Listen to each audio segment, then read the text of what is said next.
을 가지도록 하겠습니다. 느헤미야 11장 1절 743페이지에 있습니다.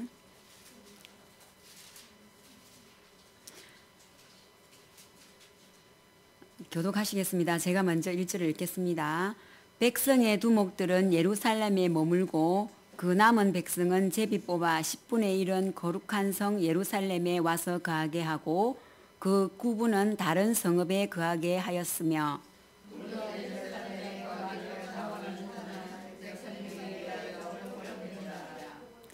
이스라엘과 제사장들과 레위 사람들과 느디님 사람들과 솔로몬의 신복들은 들의 자손은 유다 여러 성읍에 각각 그 본기업에 거하였고 예루살렘에 거한 그 도의 두목들은 이러하니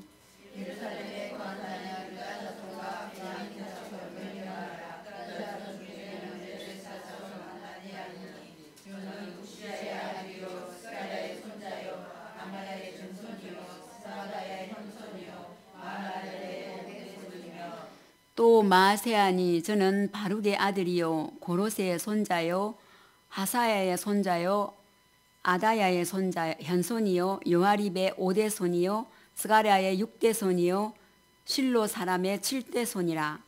예루살렘에 거한 베레서 사손의 도합이 468명이니 다 용사였느니라. 아멘. 11장을 36절까지 있는데 이것을 다 읽어야 됩니다. 근데 제가 이제 시간 관계상 1절에서 6절만 읽었는데요. 저는 한국에서 신앙생활을 할 때 교회에서 걸어서 2분 거리에 살았습니다. 우리 교회가 수영로교회가 수영 로타리에 살 때도 제가 그 버스 한정거장 근처에 살았는데요. 그래서 교회 이제 아침에 출근하기 전에 새벽 기도도 가고 또 기도도 하러 가고 그다음에 퇴근하고 오면서 한정거장 미리 내려서 들러서 기도하고 그래서 아마 집으로 갔던 그런 기억들이 지금 제가 나거든요. 우리 주목사님 가정도 그 수영로 교회 앞에 무궁화 아파트에 살았습니다. 진짜 걸어서 한 1분 정도 되겠죠. 그런 위치에 살았습니다. 밤 12시가 되도록 교회의 모든 청년들이 그곳에서 북적거렸고요. 그렇게 하고 나면 뒷설거지는 사모님 몫이었습니다. 그때는 이제 집사님이었죠. 그죠? 그럼에도 불구하고 교회 앞으로 이사를 갔다는 것입니다. 어렵고 좀 불편한 것들이 한없이 있었지만 우리의 신앙의 선배들은 그것이 전통처럼 그렇게 교회 앞으로 이사를 왔다는 것입니다. 목사님께서 말씀하셨습니다. 그죠? 되는 교회는 성도들이 집을 팔아서 교회에 가까운 곳으로 이사를 온다고요. 그렇지만 또 안 되는 교회는 성도들이 저 멀리로 이사를 간다고 했습니다. 각각 이제 성도들이 모자라니까 아무래도 숫자가 모자라니까 뭐 이것저것 부탁할 일도 많겠죠, 그죠? 그렇기 때문에 주로 이제 좀 귀찮아 여기는 그런 부분들이 없지 않아 있습니다. 우스갯소리로 우리 선교가 버지니아를 떠나고 싶다고 이야기를 했었잖아요, 그죠? 근데 충분히 이해가 됩니다. 얼마나 힘들면 그랬겠냐 싶고요. 그러나 그럼에도 불구하고 그의 수고는 하나님의 교회를 세우는 것입니다. 몸은 비록 불편하지만 그 안에 축복이 있다는 것입니다. 우리 가족이 이 교회로 인도를 하셨는데 하나님께서 그랬을 때 저희들이 언약을 붙잡고 온 것이 느헤미야의 사명이었습니다. 그래서 성교야 너는 고등부의 느헤미야가 되거라.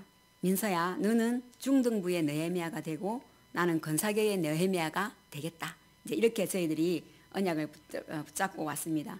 그래서 사실 주일학교가 없는 가운데 있어도 저희들이 지금까지 신앙생활을 잘할 수 있는 그러한 은혜를 하나님께서 주셨는데요. 이 모든 수고가 나를 통해서 하나님의 교회를 세워가는 특권이라는 것이죠. 제가 이때쯤에 저도 제가 이제 사역을 저는 이렇게 하나님이 저에게 주신 은혜가 없나 보다. 그래서 저는 이제 사역자의 길로 이렇게 안 가야 되겠다라고 제가 나름대로 결론을 내렸어요. 그래서 사실은 좀 심각하게 제가 기도를 했었거든요. 그래서 사모님께도 제가 말씀드렸습니다. 사모님, 나는 막 그만할랍니다. 나는 여기서 그냥 평신도로 다시 돌아가겠다. 그래서 제가 하나님 앞에, 하나님, 우리 동생 이말순 전도사 받으시고 우리 이도식 사모님만 받으시고 저는 평신도로 살겠습니다. 제가 그렇게 기도를 했었어요. 그래서 이제 제가 이제 지금 OPT를 끝나고 다시 학교 등록을 이제 어제 며칠 전에 가서 했거든요. 하기 전에도 학교를 신학 안 하고 싶고 그냥 다른 일반 학문을 공부를 했으면 좋겠다라는 그런 게 좀 제가 내 안에 갈등이 좀 있었어요. 그래서 제가 이제 우리 동생한테 전화를 했습니다. 동생아, 나는 이제 그렇게 하기로 이제 하나님 앞에 지금 기도하고 있다.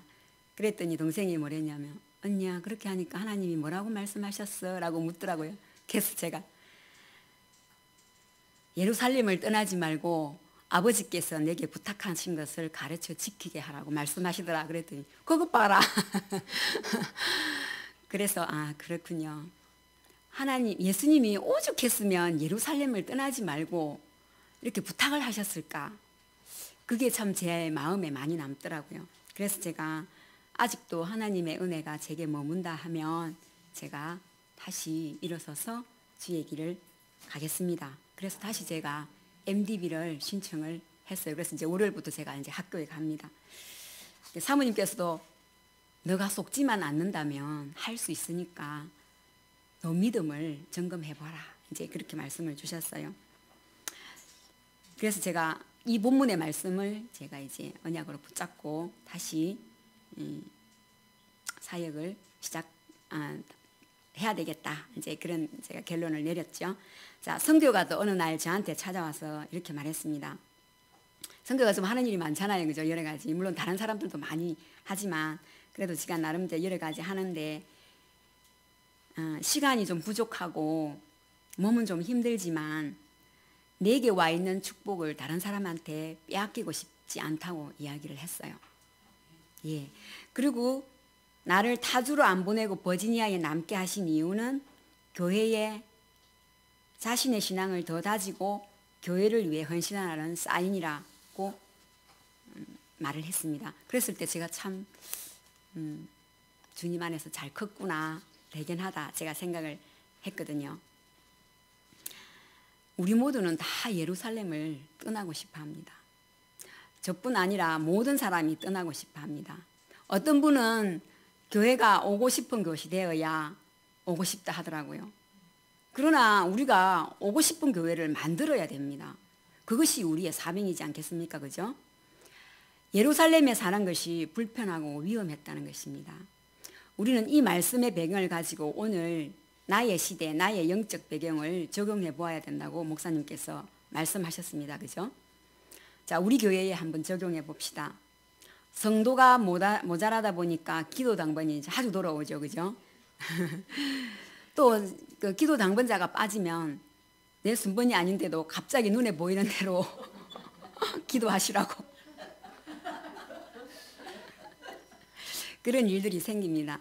근데 이것이 사실은 좀 스트레스, 좀 부담이 된다는 것이죠. 그죠? 또 아이들을 기도 훈련 시킨다고 좀 세워서 기도했더니 한국말에 서툰 아이를 세웠다고 교회를 사실 떠나가 버린 사람들도 있잖아요. 그죠? 식사 당번도 자주 돌아오니까 내 먹는 밥도 못해 먹는데 시장을 여기저기 가서 시장 봐야서 식사 당번 하는 거, 이것도 사실은 힘들다는 것입니다. 사실이 또 맞습니다. 그죠? 아침 7시에 나가서 저녁 7시에 돌아와가지고 시장 보러 가서 밥해서 그렇게 한다는 것은 쉽지 않은 일입니다. 또 교회 이제 성도들이 좀 작다 보니까 11조 하는 문제, 그 다음에 헌금을 좀 많이 내야 되죠. 그죠? 자주 내야 되잖아요. 이런 것들이 좀 부담이 된다는 것입니다. 그래서 그분들이 큰 교회로 옮겨간 사람들이 들어 있습니다. 그죠? 그러나 70세가 넘고 80세가 넘었는데도 지교에 열어서 사시사철 더운 밥 해내면서 지교에 하시는 분들도 계십니다. 이분들은 자원하는 분들이고 그분들은 각기 자기의 성읍에 기업에 거한 자들일 것입니다. 제가 오늘 아침에 이제 우리 아이들 데리고 저기 룰레이 동굴 갔다 오고 또 이제 갔다 와서 불이 나게 뭐 좀 준비하고 그런다고 사실 제가 이 원고를 놓고 왔어요. 그래가지고 지금 중간에 지금 없지만 그래도 제가 은혜가 되는 대로 하나님 앞에 서보겠습니다. 자, 예루살렘이 주전 586년에 함락이 되었습니다. 그죠? 이때 그곳에 살던 사람들은 미련 없이 그곳을 떠났습니다. 심지어 제사장 레위인들도 자신의 정체성을 잃고 떠났다는 것입니다. 그 내용이 11장 20절에 나와 있습니다. 그래서 예루살렘에 남아있는 사람들이 마지못해 남아있는 사람들입니다. 또 그 포로 생활을 마치고 돌아왔는데도 예루살렘 성전에 거하지 않고 자기들의 촌락에 거했다고, 그래서 농사 짓고 살았다고 그렇게 나와 있었습니다. 그죠? 한마디로 말해서 예루살렘 성은 버려진 성이었습니다. 언약 놓치고 우상숭배 때문에 포로로 잡혀갔다가 돌아왔는데도 자기가 잘 먹고 잘 되는 곳으로 갔다는 것입니다. 한마디로 신앙의 정체성이 레위인이나 제사장들도 정체성이 없었다는 것이죠. 그래서 느헤미야가 성전 재건을 시작했던 것입니다. 느헤미야가 왕에게도 낙인을 찍힐 수가 있고 또 주위에 방해하는 적들이 또 얼마나 있었습니까? 그죠? 또 백성들도 사실 웰컴하는 상태가 아니었다는 거죠. 이 상태에서 황무하게 버려진 예루살렘을 바라보며 탄식하다가 성벽 재건에 도전을 했습니다. 그렇게 한 목적이 무엇이었겠느냐는 것이죠. 성벽 재건은 옛 영광, 그죠? 솔로몬 성전, 그게 7년에 걸쳐서 아주 화려하게 잘 이렇게 건축되어진 성이었잖아요. 그렇지만 솔로몬이 이방 여인과 결혼을 그렇게 많이 하다 보니까 우상 숭배가 이렇게 들어오는 그런 일들이 생겼죠. 그래서 그가 죽고 난 뒤에 나라가 분열되고, 그래서 북왕국은 북왕국대로, 남왕국은 남왕국대로 멸망되고, 그래서 솔로몬 성전도 사실은 버려진 것이죠. 자, 그래서 2차에 다시 이제 스룹바벨을 이제 또 이렇게 기한을 하면서 성전을 다시 이제 성전을 재건을 하잖아요. 그리고 이제 두 번째, 세 번째 해서 이제 지금 느헤미야가 지금 하고 있는 그런 실정인데요. 자, 성벽 재건은 옛날의 그 영광을 찾자고 재건한 것이 아니라는 것입니다. 예루살렘의 도시가 상징하는 의미가 하나님이 계신 곳이라는 것인데요. 하나님의 언약, 하나님의 비전이 있는 곳, 하나님의 약속이 있는 곳입니다. 그러나 이스라엘 백성들은 이것을 잊어버리고 형식적인 예배만 드렸다는 것이죠. 그래서 느헤미야는 하나님의 백성들의 무너져 있는 영적 정체성을 재건하려고 성벽 재건에 도전을 한 것입니다. 자, 이스라엘 백성들이 포로로 가기 전이나 돌아왔으나 역시 언약이 없었다는 것을 단식한 것이죠. 자, 예배 드리는 것을 습관적으로 드렸다는 것입니다. 그래서 헌물을 드릴 때 첫 열매를 드려야 되는데 그리하지 않았다는 것이죠. 좋은 것은 내가 가지고 흠이 있는 것만 주님께 드렸습니다. 그죠? 전념바리를 드렸고, 자, 그렇게 했을 때 이 이스라엘 백성들이 결국은 그 이방 문화에 동화되어서 예배를 습관적으로 드렸고 우상 섬기듯이 자기의 욕심을 따라 섬겼다는 것입니다. 그 결과 하나님은 그 예배를 받지 않으시겠다고 하셨습니다. 그래서 느헤미야가 이 비전을 가지고 예루살렘을 재건한 것입니다. 하나님의 마음이 느헤미야에게 흘러들어갔습니다. 무너진 성벽을 보게 하시고 건축하고자 하는 마음을 받으셨는데, 하나님은 성벽 재건이 건물의 재건이 아니라 무너진 성도의 성전을 재건하기를 바라셨다는 것입니다. 우리 자신에게도 무너진 곳이 어디인지를 찾아서 재건하는 그러한 역사가 이 시간 있기를 기도합니다. 우리가 모든 것을 다 헌신하여 교회당을 지었다고 합시다. 으쌰으쌰 하는 그런 마음으로 사실 이렇게 행동하고 선동해서 집 짓고 하는 그런 것들은 누구나 할 수 있는 일이지요. 그죠? 그런데 그 안에 채워져야 할 것이 없다고 생각해 보세요. 안고 없는 찐빵이겠죠. 그죠? 하나님의 진정한 예루살렘은 우리 성도가 되어야 합니다. 우리의 마음이 성전이 되고 하나님이 거하시는 성전이 되어야 하겠습니다. 우리 마음에 호소하는 하나님의 음성을 들어보시기 바랍니다. 이 시대가, 이 문화가 하나님 없는 문화로, 하나님 없는 시대로 지금 계속 가고 있는 것을 우리가 알 수 있잖아요. 그죠? 우리의 자녀들은 험악한 시대를 살아야 된다는 것입니다. 오늘날에 우리는 느헤미야가 되어야 합니다. 우리의 신앙의 개혁이 필요함을 알아야 합니다. 언약 중심의 신앙생활, 그리스도 중심의 신앙생활을 우리가 회복해야 한다는 것입니다. 우리가 RUTC를 짓고 교회를 건축하자 하는 이런 모든 것들이 그런 의미에서 나오는 것이잖아요. 그죠? 그래서 우리가 먼저 우리의 믿음이 건축되어지는 그런 축복을 누리는 저와 여러분 되시기를 바랍니다. 자, 우리가 1절을 보면 백성의 두목들은 예루살렘에 머물렀고 그렇게 했습니다. 그죠? 느헤미야가 이민 정책을 펼칠 때 두목들은 예루살렘에 머물라고 미리 말을 했습니다. 그리고 그 남은 백성은 제비를 뽑아서 10분의 1은 거하게 하고 나머지는 각 성에 거하게 했잖아요. 그죠? 자, 그리고 2절에 보면 예루살렘에 거하기를 자원하는 자들이 있었다는 것이죠. 다행입니다. 근데 백성들이 그들을 향해서 복을 빌었다고 그랬어요. 그죠? 얼마나 위험하면 정말 너희들이 거기에 거한다 하니 심히 걱정스럽다. 그래서 내가 너희들을 위해서 복을 빈다. 그렇게 목사님께서 말씀을 하셨음을 우리가 봅니다. 자, 2절에 보면 자원했던 사람들, 그들은 11장의 핵심 포인트는 예루살렘을 텅하게 비워두지 말라는 그런 내용이잖아요. 그죠? 그랬을 때 하나님의 성전을 황폐하게 비워놓으면 안 된다는 것입니다. 눈에 보이는 건물만 지어놨다고 되는 것이 아니라 그 안에 채워져야 할 것들이 채워져야 한다는 것인데요. 예배자를 세워야 합니다. 그 안에서 우리가 예배하고 기도하고 찬양하고 봉사하고 친교, 섬김들이 있어야서 하나님을 영화롭게 하라는 것입니다. 자, 2절에 보면 자원했던 사람들, 그들은 능력이 없어도 자원했다는 것입니다. 내가 있어야 할 자리가 그 자리이기 때문에 순종했다는 것입니다. 우리 교회에 예배가 좀 많잖아요. 그죠? 주일, 수요, 금요, 새벽 예배가 있습니다. 그때 내가 채워야 할 자리는 어디인지 우리가 한번 찾아보아야 합니다. 교회에 참여하는 횟수가 줄면 자연히 마음이 멀어진다고 했습니다. 그죠? 그래서 헌신하고자 하는 그런 마음도 멀어진다고 목사님께서 말씀하셨습니다. 우리는 현실적으로 사실 그렇게 될 수밖에 없잖아요. 그죠? 내 안에 세상적인 것이 채워져 있으면 하나님의 열정은 없어지는 것이라고 했습니다. 모든 예배의 모임에 중직자들이 솔선수범하여서 그 모범을 보여야 한다고 했습니다. 자, 솔로몬이 하나님의 전을 예루살렘에 건축하였습니다.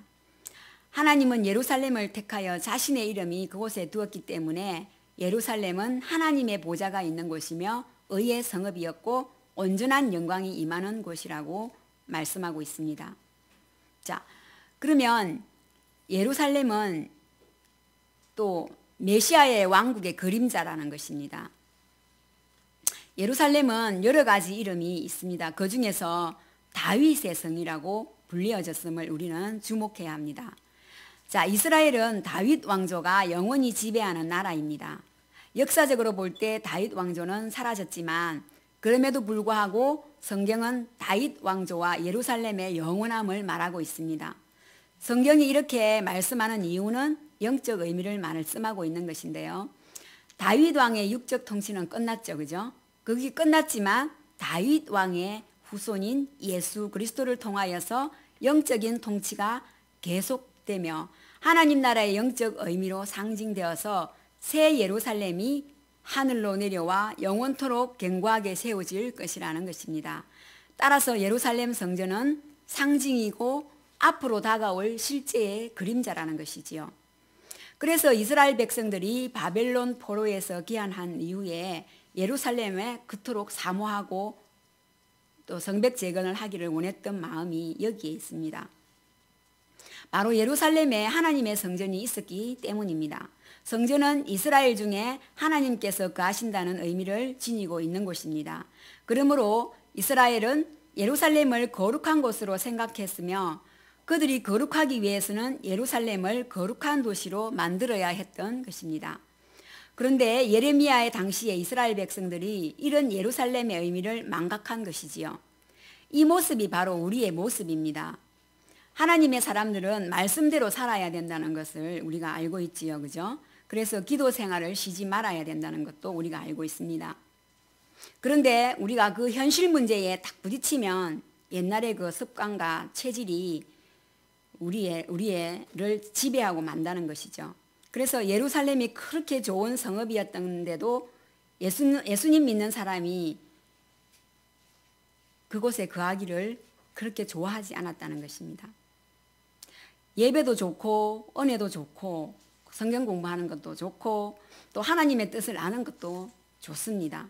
그런데 그것을 실천해야 하는 현실로 돌아왔을 때 자신이 극복해야 할 현실의 문제에 부딪혀서 예루살렘 성읍에 거주하기를 주저했던 많은 이스라엘 백성들처럼 여전히 우리는 설교는 설교고 또 예배는 예배고 신앙은 신앙이고 현실은 현실이다. 이렇게 해서 우리가 우리의 신앙을 이원화시킨다는 것입니다. 그러나 오늘 11장 본문에 나오는 몇 사람은 자신의 장애물과 한계를 믿음으로 뛰어넘은 사람들을 우리에게 소개하고 있습니다. 바로 이들이 현실의 문제를 이유로 예루살렘에 살기를 거부하는 자신의 현실적 문제를 극복하고 황폐한 예루살렘 성읍을 신앙의 눈으로 그 성읍에 거주할 수 있었다면 우리도 이 시대의 그러한 삶을 용기 있게 살아갈 수 있다는 것입니다. 자, 본문을 한번 살펴보겠습니다.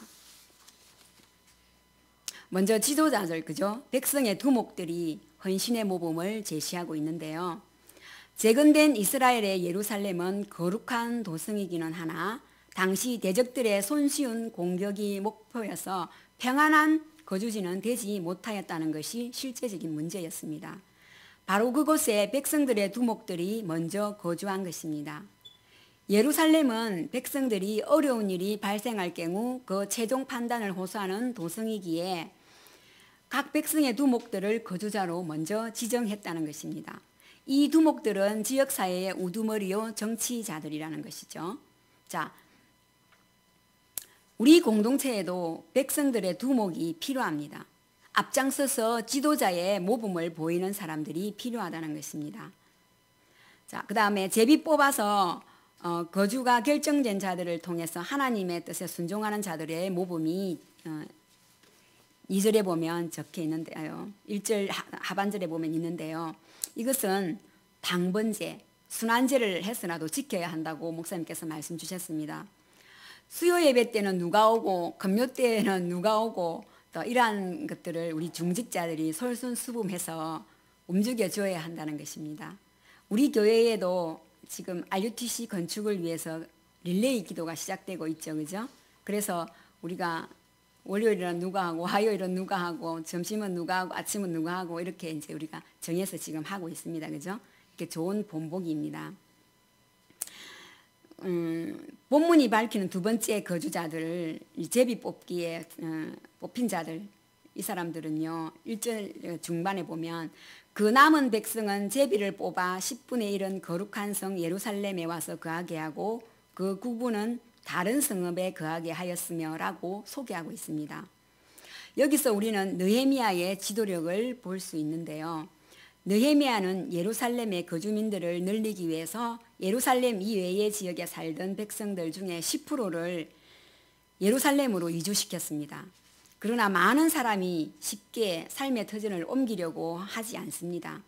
그래서 느헤미야는 제비뽑기를 했다는 것입니다.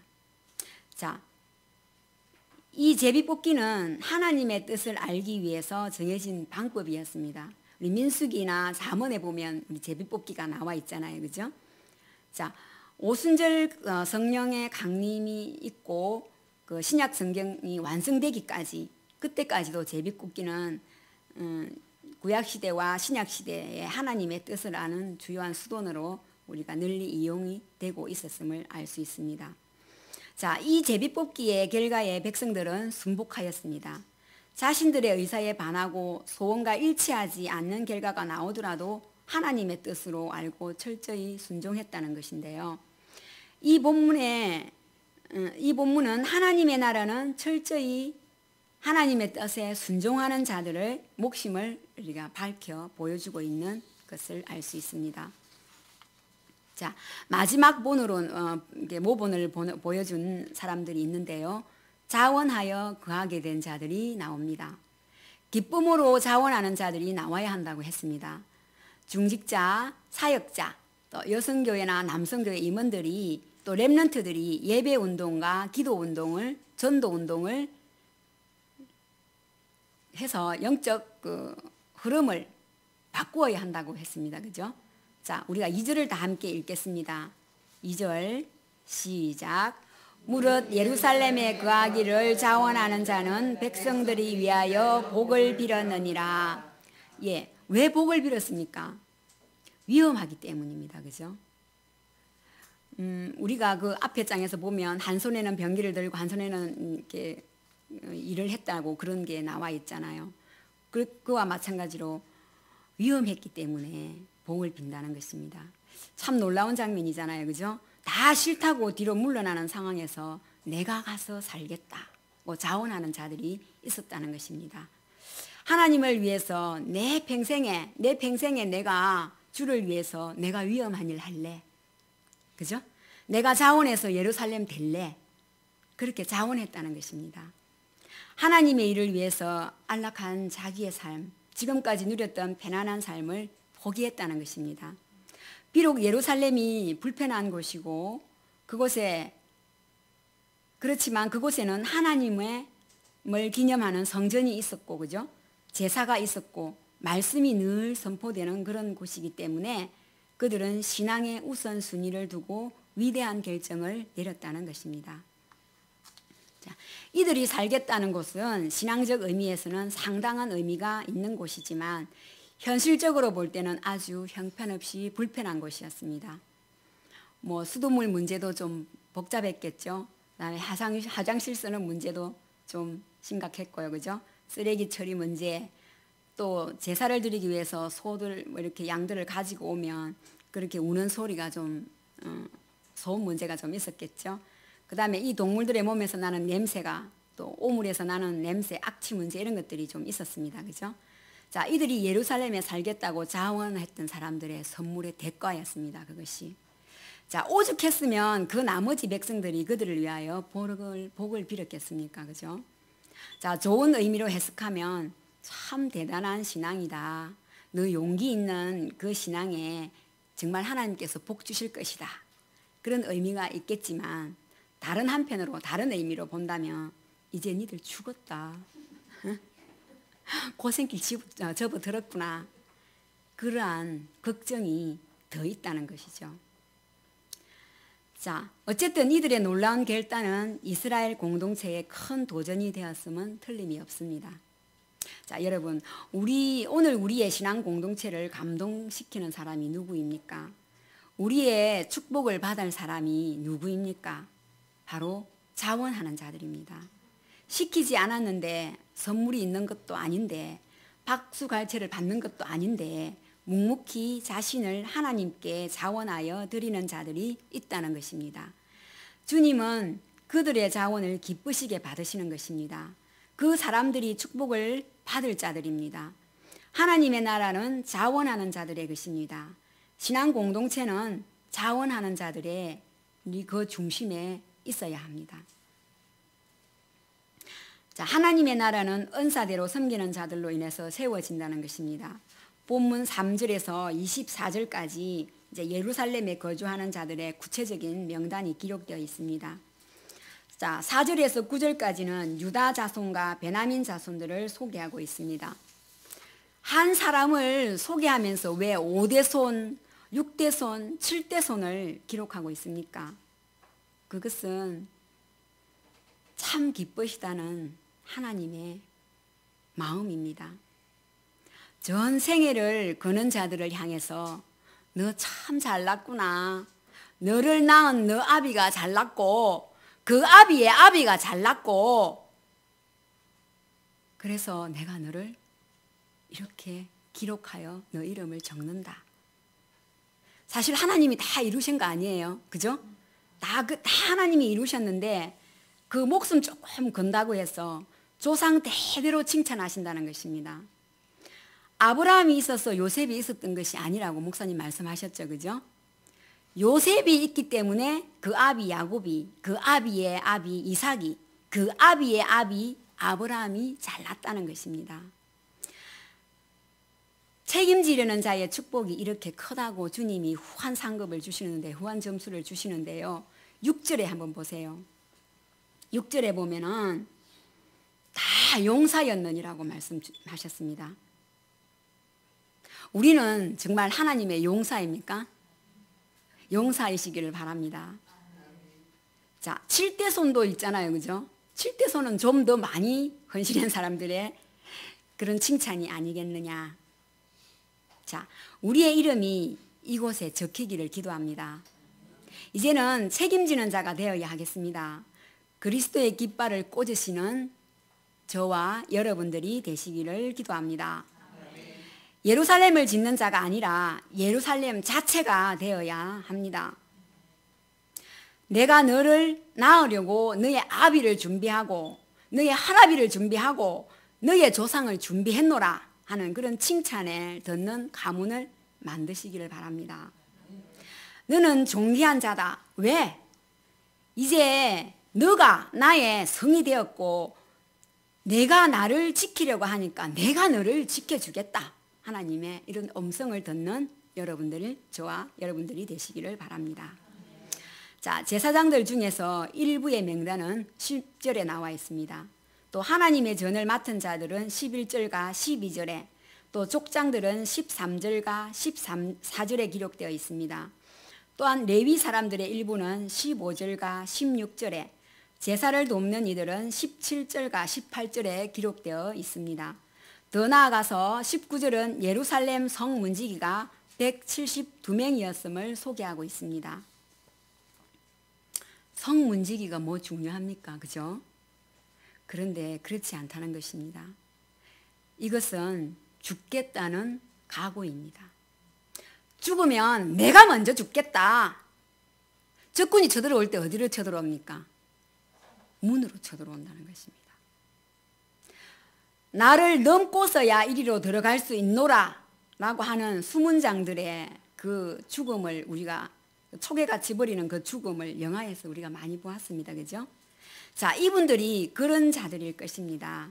이런 자들을 주님이 이뻐하지 않겠습니까? 그죠? 자, 우리가 시편 84편을 한번 찾아보겠습니다. 페이지 864페이지입니다.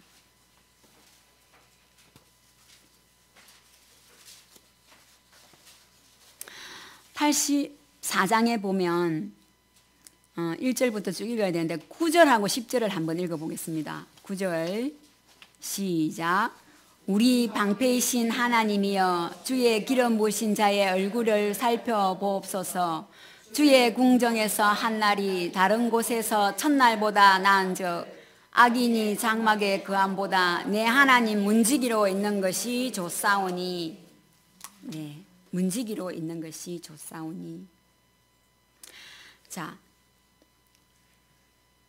바깥에서 눈치보다 죽는 것보다 주의 문지기라도 좋사오니 내가 그 안에 있게만 하옵소서.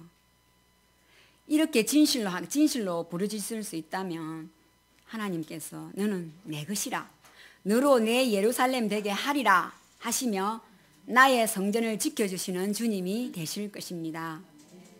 우리 자신이 하나님이 새로 세운 새 예루살렘이십니까?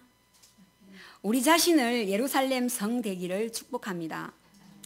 하나님, 나의 삶이 황폐하여 나의 삶의 끝이 무너지고 또 하나님께서 나의 성벽을 새로 세우시고 이제는 우리가 책임지려는 삶을 살려고 할 때 너의 성이 나의 성이니 내가 지켜주겠다. 이러한 하나님의 음성을 듣는 저와 여러분이 되시기를 기도합니다. 우리의 삶 위에 예수의 깃발을 꽂으시는 우리가 되어야 합니다. 예수의 깃발이 흩날리는, 그래서 오직 예수의 삶을 사는 우리가 됩시다. 하나님의 성전 되기를 자원하는 나를 보고 내가 너를 통해 나를 증거하리라 하시는 주님의 사람이 되기를 기도합니다.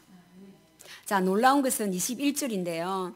바로 느다림 사람들에 대한 이야기입니다. 이들은 이방 사람들이었음에도 불구하고 하나님을 경외함으로 이스라엘 공동체 속에 용납된 자들입니다.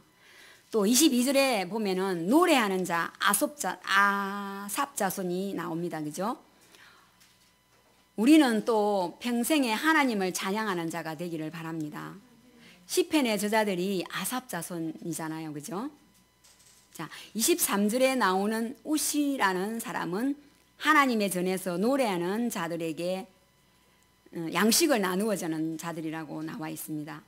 그리고 25절에서 36절까지는 각각 자기 본토에 거하게 하였습니다. 이들은 비록 성 내에 살지는 않았지만 하나님의 백성이라는 자격이 있었기에 예루살렘 주변에 살면서 율법에 순종하도록 배려한 것입니다. 자, 결론을 맺어보겠습니다. 지금까지의 내용을 집약해보면 거룩한 성 예루살렘에는 제사를 주도하는 제사장들만 거한 것이 아닙니다. 다양한 종류의 사람들이 연합하여 거했다는 것을 알 수 있습니다. 교회 공동체로 적용하면 진정한 공동체에는 다양한 은사, 다양한 직분, 다양한 하나님의 사람들이 존재해야 한다는 것입니다. 각자 자신이 받은 은사대로, 직분대로, 또 하나님이 부르신 그 분량과 사명대로 연합체를 형성하는 것이 하나님의 교회라는 것입니다. 하나님의 나라는 은사대로 섬기는 자들로 인하여 굳건히 세워지고 성장해감을 우리 모두가 기억해야 합니다. 따라서 우리 각자는 서로에게 꼭 필요한 존재입니다. 하나님께서 예수 그리스도 안에서 우리 모두를 그의 거룩한 나라요 그의 소유된 백성이며 왕같은 제사장으로 삼으셨습니다. 그래서 우리 공동체는 다양한 사람, 다양한 은사가 존재하는 곳이 되어야 합니다. 그 많은 다양성이 예수님 중심으로 하나가 되어서 아름다운 원미스를 내야 한다는 것입니다. 여러분, 이제 11장 예루살렘에 대한 이야기를 정리하도록 하겠습니다. 구약의 예루살렘은 미래에 임할 메시아 왕국, 완전한 하나님 나라의 그림자입니다. 구약의 예루살렘은 미래에 임할 영원한 살롬이 성취되는 메시아 왕국의 예표입니다.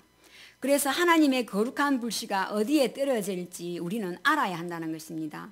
그래서 그곳에 자원하여 우리가 머물 수 있는 자가 되어야 합니다.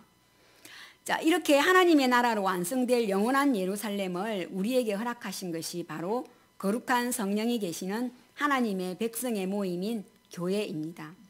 이 교회는 건물 개념이 아닌 예수님의 보혈로 죄를 씻음받은 하나님의 백성들의 거룩한 공동체를 말합니다. 바로 예수님을 주님이요 구원자로 영접한 하나님의 사람들의 모임입니다. 이 신앙의 세계에 들어와 사는 자가 바로 하나님의 백성입니다. 예수님 안에 사는 무리가 교회입니다.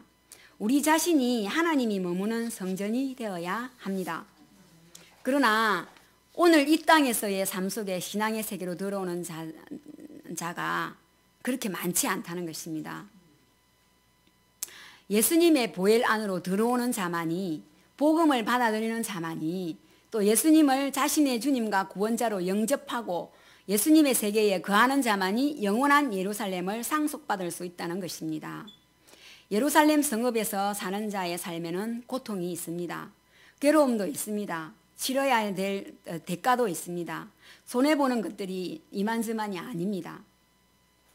또 끊어야 할 것들이 좀 있죠. 그죠?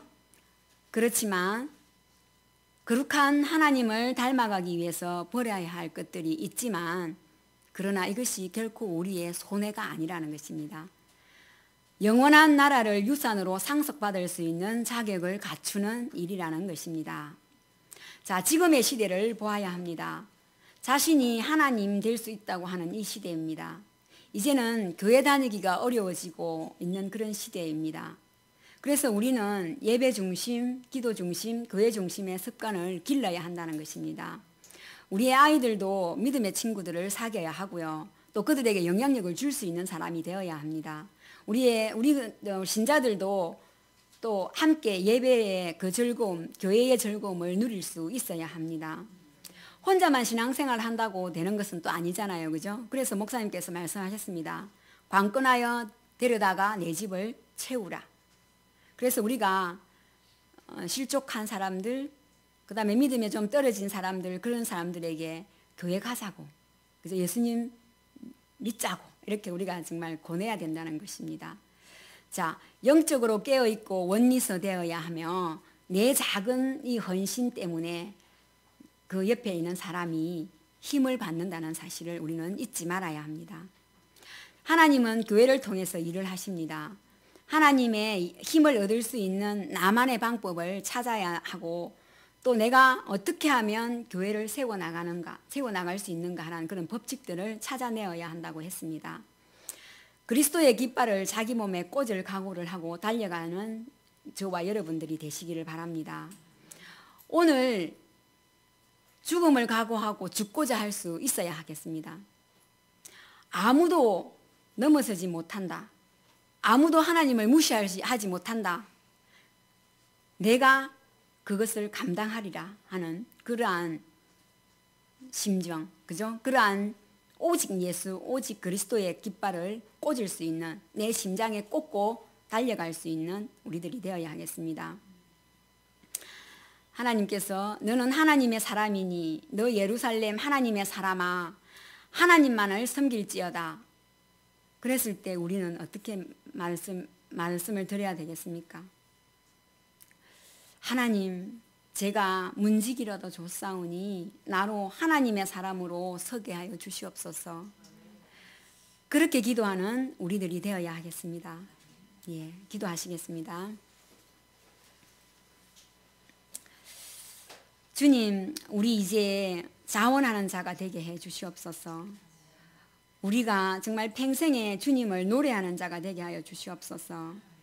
날마다 하나님의 성전이 되어서 우리가 하나님의 예루살렘 되고 저 무너져가는 이 재앙시대에 교회의 중요성을 알게 하셔서 그리스도만 말하는 교회 되게 하시고 교인 되게 하여 주시옵소서. 전도운동, 선교운동하는 교회 되게 하시고 무너져가는 교회의 그 성도가 정말 그 믿음을 재건축하는, 그래서 하나님 교회 운동하는 자가 되게 해달라고 우리가 이 시간 기도하는 시간을 가지도록 하겠습니다. 자, 교회를 위하여 기도해 주십시오. 목사님을 위하여 기도해 주십시오. 렘넌트를 위하여 기도해 주십시오. 지금 찬양 콘서트를 준비하고 있는데 우리 찬양 콘서트를 위해서 기도해 주십시오. 성도들을 위하여 기도해 주십시오. RUTC를 위하여 기도해 주십시오. 우리가 지금 이 시간 10분 이상씩 기도하다가 자유롭게 돌아가는 그런 시간을 가지도록 하겠습니다. 기도하겠습니다.